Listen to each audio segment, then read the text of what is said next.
Hello everyone, welcome to braille classes. मैं पटेल और आज हम लोग देखेंगे गुणनखंड प्रमेय जिसको बोलते हैं फैक्टर थ्योरम। ठीक है, तो कल हम लोग ने देखा था कि कैसे रिमाइंडर थ्योरम शेषफल प्रमेय को बहुत ही इजी की तरीके से एग्जाम्पल के थ्रू समझा था। आज उसी प्रकार से हम लोग देखेंगे गुणनखंड प्रमेय। लेकिन हम लोग क्या करेंगे, गुणनखंड प्रमेय समझने से पहले ये देखेंगे कि उसका बेसिक गुणनखंड होता क्या है। उसके बाद हम लोग देखेंगे गुणनखंड प्रमेय, ताकि आपको गुणनखंड प्रमेय समझने में बिल्कुल ही दिक्कत ना हो, है ना। तो यह वीडियो समझने के लिए बिल्कुल आप लास्ट तक देखिए कि गुणनखंड प्रमेय होता क्या है और गुणनखंड क्या होता है। ठीक है, तो हम लोग गुणनखंड समझने के लिए एक छोटा सा बेसिक लेते हैं।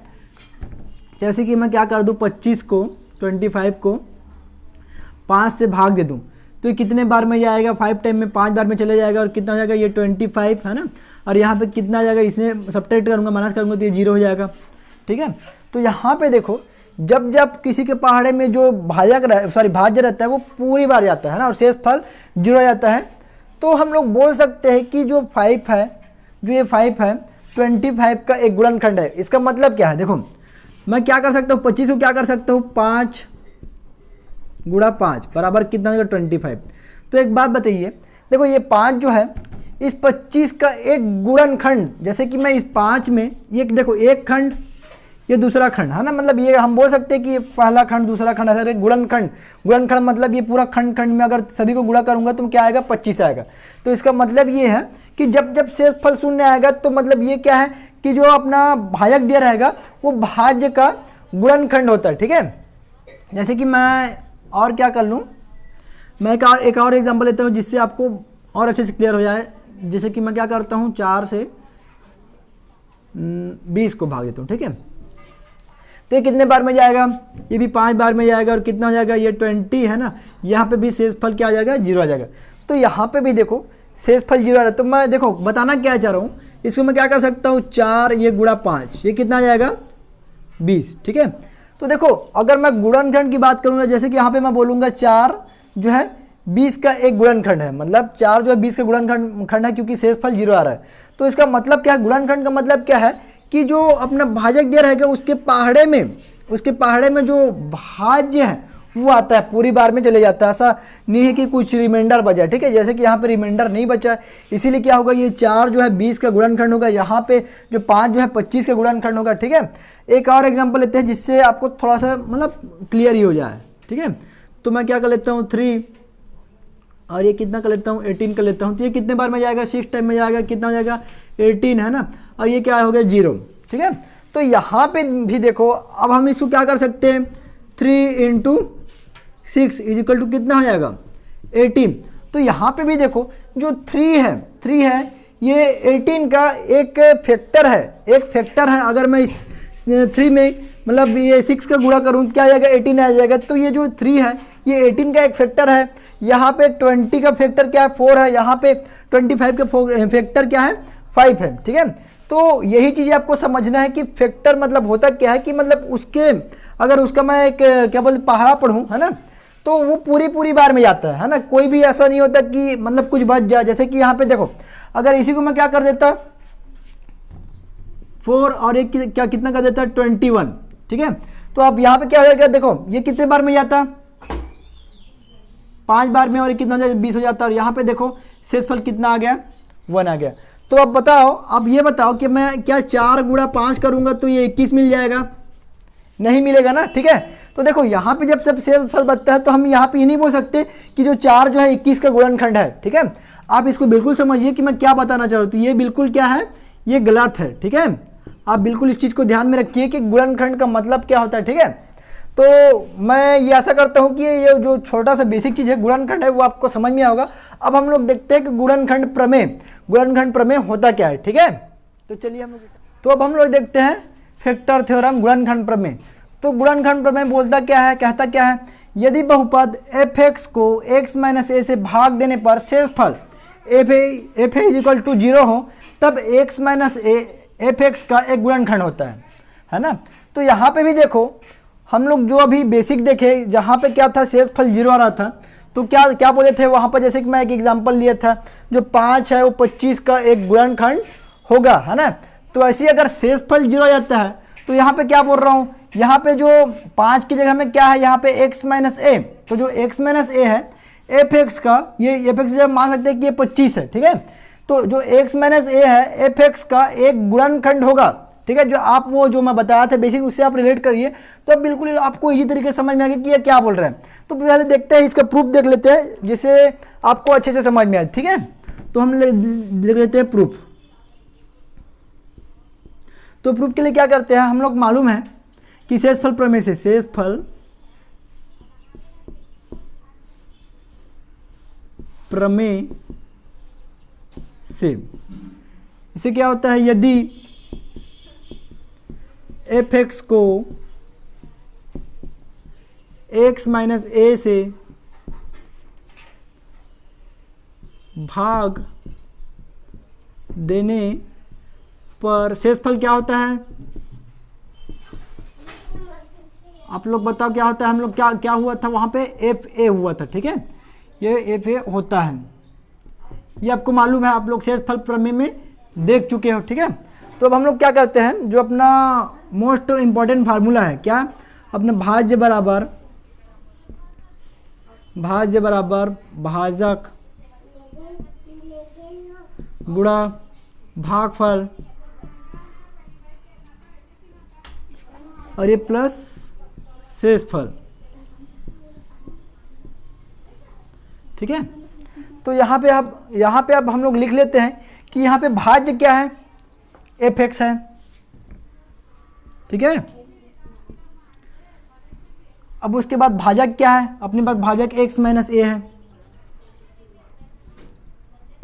यहां पे हम लोग मान लेते हैं भागफल, जैसे कि वहां पे माने थे क्यू एक्स, ठीक है। अब यहाँ पे क्या है, हम लोग यहाँ पे बोल दिए ना, मतलब शेषफल प्रमेय से हम लोग बता दिए हैं कि यहाँ पे क्या है, जो शेषफल एफ ए होता है, इसलिए हम लोग क्या लिखेंगे यहाँ पे प्लस एफ ए।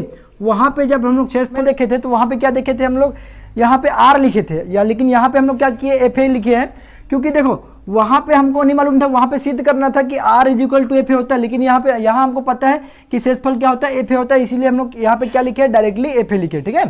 अब क्या बोल रहा है कि अगर f a is equal to 0, तो यहाँ पे यदि लिख लेंगे, यदि f a is equal the 0, तो कितना हो जाएगा, देखो एफ एक्स बराबर क्या हो जाएगा, एक्स माइनस ए, ठीक है, गुणा क्या हो जाएगा क्यू एक्स, और ये क्या हो जाएगा प्लस 0। तो यहाँ पे मैं क्या कर सकता हूँ, एफ एक्स बराबर एक्स माइनस ए, और ये क्या हो जाएगा इंटू ये क्या हो जाएगा क्यू एक्स। अभी 0 तो हट जाएगा, क्योंकि 0 में मैं किसी को ऐड करता हूँ तो जो अंक रहता है या वेरिएबल रहता है वही आता है, ठीक है। तो यहाँ पे देखो, यहाँ से स्पष्ट है, यहाँ से क्या स्पष्ट है कि जो x माइनस ए है एफ एक्स का एक गुणनखंड है। जैसे कि देखो मैं यहाँ पे रिलेट करके दिखाता हूँ, जो मैं बताया था, जैसे कि मैं यहाँ पे क्या किया था, ये देखो एफ एक्स जगह मैं क्या लिखा था, ये 25 था, ठीक है। अब ये क्या था, x माइनस ए की जगह में क्या था 5, और ये गुणा 5।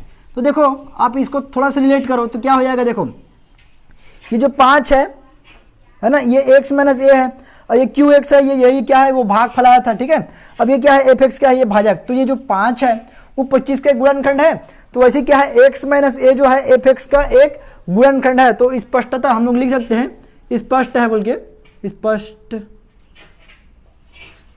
है कि x minus A F x का एक गुणनखंड है, ठीक है।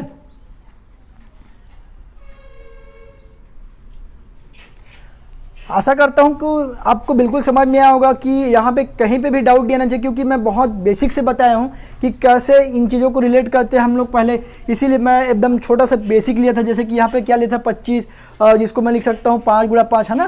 तो ये मैं बहुत ही बेसिक से बताया हूँ। तो बिल्कुल अब हम लोग क्या करते हैं, इसको थोड़ा सा और एग्जाम्पल के थ्रू देख लेते हैं कि गुणनखंड जो प्रमेय है उसके थ्रू हम लोग कैसे क्वेश्चन को सॉल्व करते हैं, ठीक है। तो वो अगर आप क्वेश्चन के थ्रू देखोगे तो आपको और अच्छे से क्लियर हो जाएगा कि ये गुणनखंड प्रमेय होता क्या है। वैसे आपको बिल्कुल तो हम लोग फर्स्ट क्वेश्चन लेते हैं गुणनखंड प्रमेय का।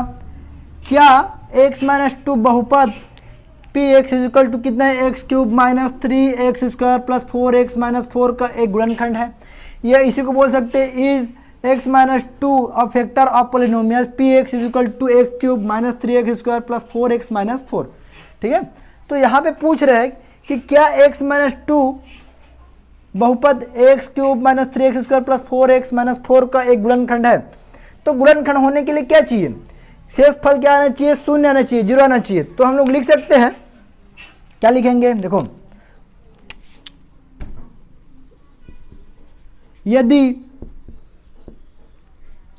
यदि क्या होगा, x माइनस 2 बहुपद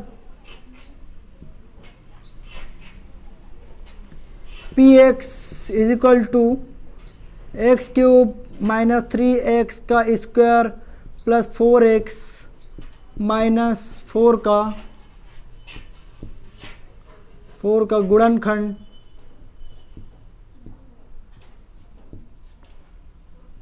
होगा, तो क्या हो जाएगा, देखो यहाँ पे क्या है, अगर मैं यहाँ पे -2 है तो मतलब x बराबर अगर 2 कर दूँ, है ना, 2 इसमें रख दूँ, अगर शेषफल क्या आ जाएगा, 0 आ जाएगा। तो x बराबर 2 रखने पे शेषफल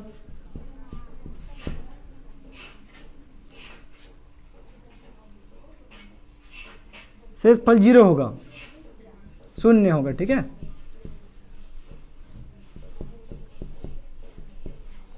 तो यहाँ पे आप देखो क्या है, मैं बोल क्या रहा हूँ, गुणनखंड कब होता है, जब शेषफल शून्य होता है। तो यदि x माइनस 2, जो ये x माइनस 2 है बहुपद p x equal to x cube minus 3x² plus 4x minus 4 का अगर गुणनखंड होगा तो क्या होगा, अगर मैं x बराबर इसमें 2 पुट कर दूं तो क्या आना चाहिए, 0 आना चाहिए, अगर ये गुणनखंड होगा तो, अगर नहीं होगा तो नहीं आएगा। ठीक है, तो हम लोग क्या करते हैं, कर लेते हैं इसको, हम लोग क्या करेंगे, p2 बराबर, मतलब यहाँ पे x की वैल्यू पुटअप कर लेते हैं।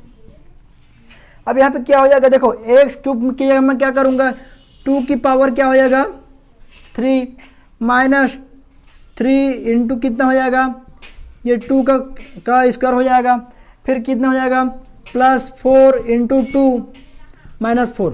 तो देखो हम लोग यहाँ पे हम लोग कुछ नहीं किए हैं, क्या किए, केवल वैल्यू पुटअप किए, जहाँ पे एक्स था वहाँ पे हम लोग क्या किए, 2 किए। ठीक है, अब यहाँ पे क्या हो जाएगा, p2 बराबर कितना हो जाएगा, देखो 2 की पावर 3 आपको मालूम होगा, इसका मतलब क्या है, 2 इंटू 2 इंटू 2, तो कितना हो जाएगा, 2 इंटू 2 4 और 4 इंटू 2 कितना हो जाएगा, 8 हो जाएगा। ठीक है, तो 2 की पावर 3 मतलब उसका 3 बार गुणा। ठीक है, यहाँ पे मैं बताया 8। अब यहाँ पे कितना हो जाएगा, देखो 3 इंटू कितना हो जाएगा, ये 4 का पावर 2 मतलब ये 4 हो जाएगा, सॉरी 2 का पावर 2 मतलब ये 4, प्लस कितना हो जाएगा, 4 इंटू 2 8 हो जाएगा, माइनस 4। उसके बाद हम लोग क्या कर लेंगे, फिर से p2 बराबर 8। अब यहाँ पे कितना हो जाएगा, देखो मैं क्या करूँगा, 3 इंटू 4 कितना हो जाएगा, माइनस 12 प्लस 8 माइनस 4। ठीक है, अब यहाँ पे देखो p2 बराबर कितना हो जाएगा, देखो ये प्लस 8 है, ये प्लस 8 है, कितना हो जाएगा, 16 हो जाएगा, 16 हो जाएगा। अब यहाँ पे कितना हो जाएगा, ये -12 है, ये -4 कितना हो जाएगा, 16 हो जाएगा। अब देखो यहाँ पे प्लस, यहाँ पे माइनस, ये कितना हो जाएगा, 0। तो यहाँ पे देखो जो p2 आ रहा है वो 0 है। तो स्पष्ट है, क्या स्पष्ट है कि x माइनस 2 बहुपद जो दिया है उसका एक गुणनखंड है। तो यहाँ पे लिख सकते हैं हम लोग, स्पष्ट है कि x माइनस 2 बहुपद px इज इक्वल टू कितना है, एक्स क्यूब माइनस 3x का स्क्वायर और कितना है प्लस 4x माइनस 4 का एक गुणनखंड है।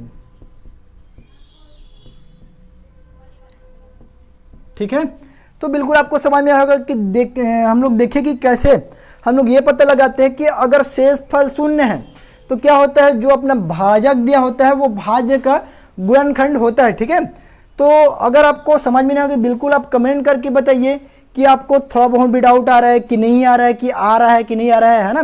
अब बिल्कुल बताइए समझ में आ गया तो आप कमेंट बॉक्स में लिखिए कि बहुत अच्छे समझ में आ रहा है, तभी मेरे को पता चलेगा कि हाँ आप लोगों को आ रहा है ना। बिल्कुल आप कमेंट बॉक्स में कमेंट कीजिए कि आपको आ रहा है कि नहीं आ रहा है, या फिर कहीं पर डाउट आ रहा है ना। तो बिल्कुल अगर यह वीडियो आपको पसंद आया होगा तो बिल्कुल आप लाइक कीजिए, अधिक से अधिक शेयर कीजिए और इस चैनल को सब्सक्राइब कीजिए, ठीक है। Okay, thank you very much.